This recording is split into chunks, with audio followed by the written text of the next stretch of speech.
جب وہ کہہ چکی یہ بات اور میں نے سنی تو پھر میں اس پہ غور کرتا رہا اور میرے ذہن میں اپنی زندگی کے واقعات، اپنے ارد گرد کے لوگوں کی زندگی کے واقعات بطور خاص اجاگر ہونے لگے اور میں نے محسوس کرنا شروع کیا کہ ہم لوگوں میں سے بہت سے لوگ آپ نے ایسے دیکھے ہوں گے جو ہر وقت ماضی کی فائل بلکہ ماضی کے البم بغل میں دبائے پھرتے ہیں۔ اکثر ان کے پاس تصویریں ہوتی ماضی کہ بھائی جان میرے ساتھ یہ ہو گیا جناب، میں چھوٹا ہوتا تھا تو میرے ابا جی مجھے مارتے تھے، ستیلی ماں تھی، وہ نکلتے ہی نہیں اس سے کہ جی آپ اس وقت کیا ہیں، کہنے لگے میں ڈپٹی کمشنر ہوں لاڑکانے کا یہ چکر،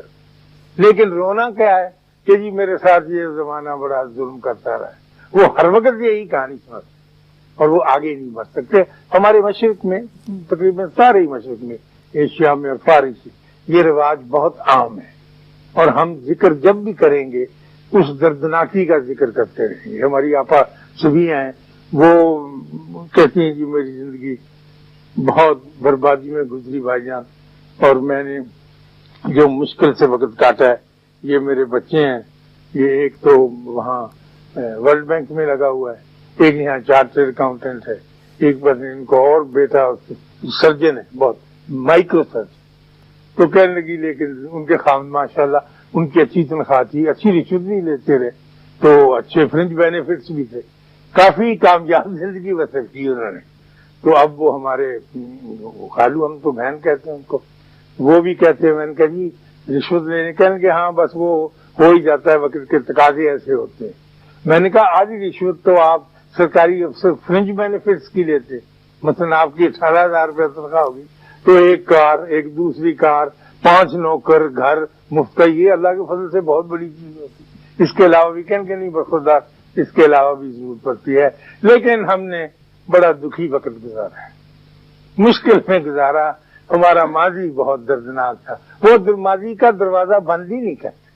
ہر وقت کھلا رکھتے ہیں، نہ صرف کھلا رکھتے ہیں ساتھی حضرات، وہ اپنے ماضی کو ساتھ اٹھائے تھے۔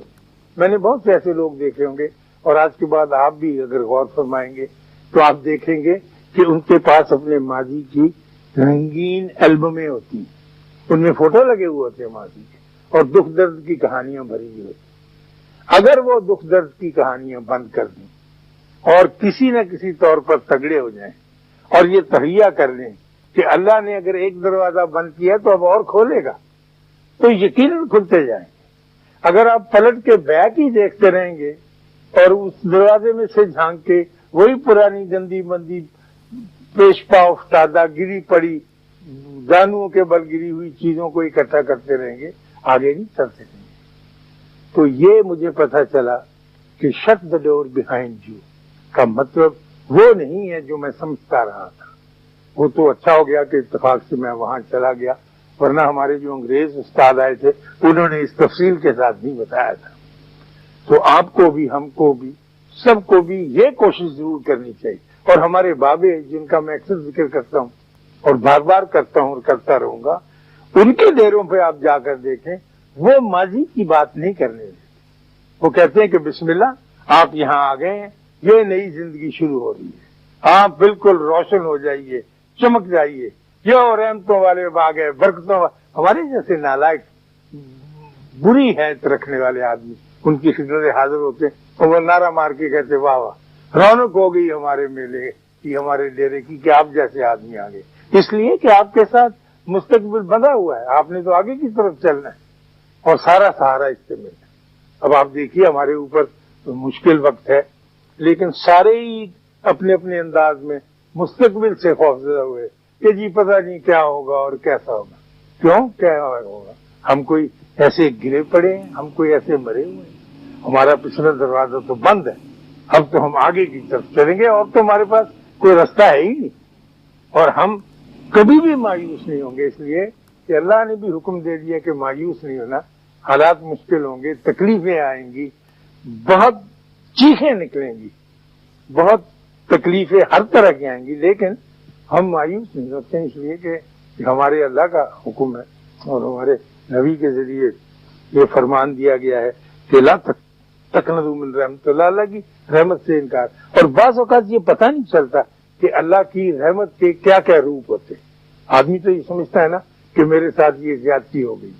میں خدا نہ ڈیموٹ ہو گیا، لیکن اس ڈیموٹ ہونے میں کیا راز ہے وہ نہیں سمجھ سکتا۔ تو اس راز کو پکڑنے کے لیے ایک ڈائریکٹ کنیکشن اللہ کے ساتھ ہونا چاہیے، اور اس سے پوچھے کہ سر یہ میرے ساتھ ڈیموشن میرے ساتھ کیا ہے، پھر آپ کو پتہ چل جائے گا کہ کیوں۔ لیکن ہمیں اتنا وقت نہیں ملتا، پریشانی میں اتنا گم ہو جاتے ہیں۔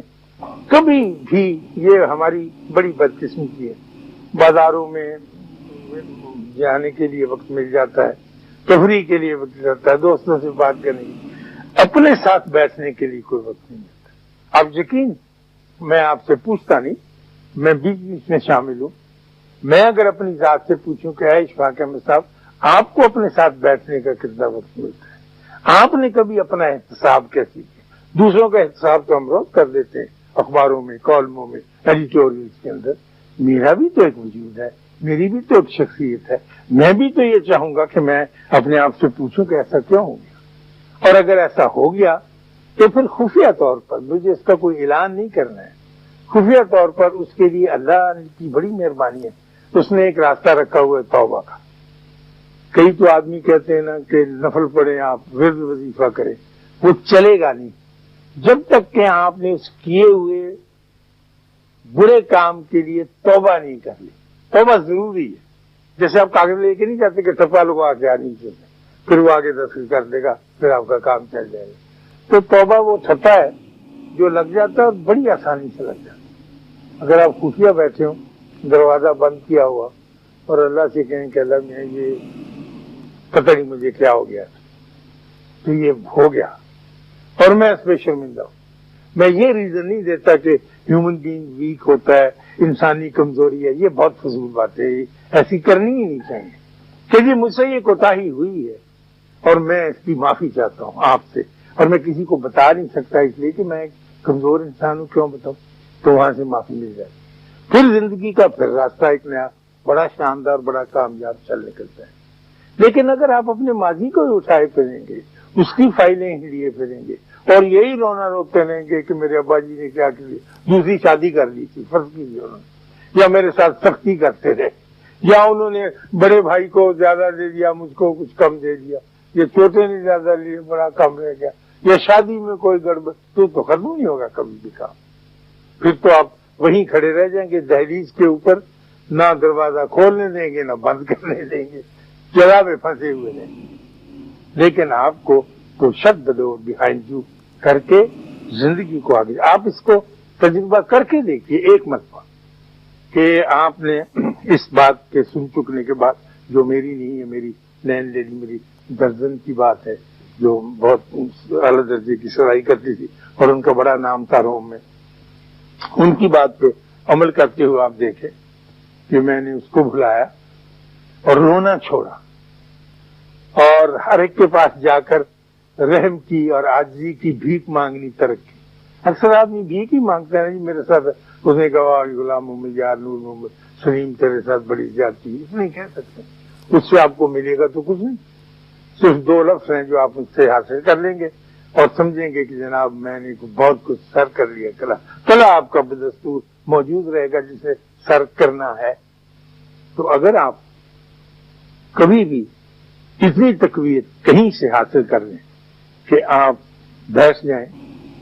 اور تہیہ کر لیں کہ یہ ساری مشکلات، یہ سارے بل،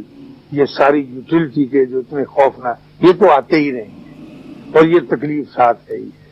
اور بچے بھی بیمار ہوں گے، بیوی بھی بیمار ہوگی، ہم کی بھی تکلیف ہوگی، جسمانی عارضے بھی آئیں گے، اور روحانی بھی اور نفسیاتی بھی۔ ان سب کے ہوتے ہوئے میں اتنا سا وقت نکال کے، جو اکثر کہا کرتا ہوں کہ مغرب کا وقت بڑا بہتر ہوتا ہے، یوں تو سارا ہی وقت اللہ کے ہے، لیکن اس وقت ذرا آدمی آسانی کے ساتھ 2 وقت ملتے ہیں نا، تو ذرا بہت آسانیاں ہو جاتی۔ اس وقت بیٹھ کے ضرور اپنی ذات کے ساتھ کچھ گفتگو، اور جب وہ گفتگو ہو چکے تو خفیہ طور پر دروازہ اندر سے چٹکنی لگی ہوئی ہے، آپ پھر وہی گفتگو اپنے اللہ سے کسی بھی زبان میں۔ آپ حیران ہوں گے، اللہ ساری زبانیں سمجھتا ہے، انگریزی میں بات کریں اللہ بہت اسی طرح سے انگریزی جانتا ہے، اردو، پنجابی، سندھی، کسی میں بھی بات کر لیں، آپ ان سے بات کریں اور آپ کا اس کے ساتھ رابطہ یقیناً قائم ہے اور تقویت آدمی پکڑتا چلے گا، بجائے اس کے کہ آپ مجھ سے آگے پوچھیں اشفاق صاحب ہمیں کو بابا بتائیں، ہم جا کے اس کا ٹینٹوا دعائیں بابے کا کہ میرا کام کر کے دو، ایسے نہیں، آپ خود بابا ہیں۔ میں بار بار آپ کو یقین دلاتا ہوں، آپ نے اپنی طاقت کو جانا ہی نہیں، پہچانا ہی نہیں۔ وہ ہمارے یوگی کہا کرتے ہیں کہ ہاتھی کی طاقت جو ہے وہ سارے جانوروں سے زیادہ ہے، لیکن چونکہ اس کی آنکھیں چھوٹی ہوتی ہیں اس نے اپنے وجود کو پہچانا ہی نہیں، ہاتھی جانتا ہی نہیں میں کتنا بڑا ہوں، چھوٹی چھوٹی آنکھیں ہوتی ہیں۔ تو اس طرح سے ہم سب کی آنکھیں بھی اپنے اعتبار سے چھوٹی ہیں اور ہم نے اپنی طاقت کو، اپنی صلاحیت کو جانا۔ اللہ میاں نے تو انسان کو بہت عرفہ اور اعلیٰ بنا کر اور مسجود ملائک یعنی فرشتوں کو سجدہ کرنے کے لیے آرڈر دے دیا۔ پھر یہ بات تو یاد رکھنے کی ہے کہ اب جتنی بھی مخلوق نے انسان کو سجدہ کیا تھا وہ اب تک انسان کے ساتھ ویسا ہی نباہ کر رہی ہے، یعنی شجر، حجر، نباتات، جمادات، فرشتے وہ انسان کا احترام کر رہے ہیں، انسان سے احترام نہیں ہوگا۔ آپ کو پتہ ہے کہ یہ جو درختوں نے انسان کو سجدہ کیا، پتھروں نے کیا،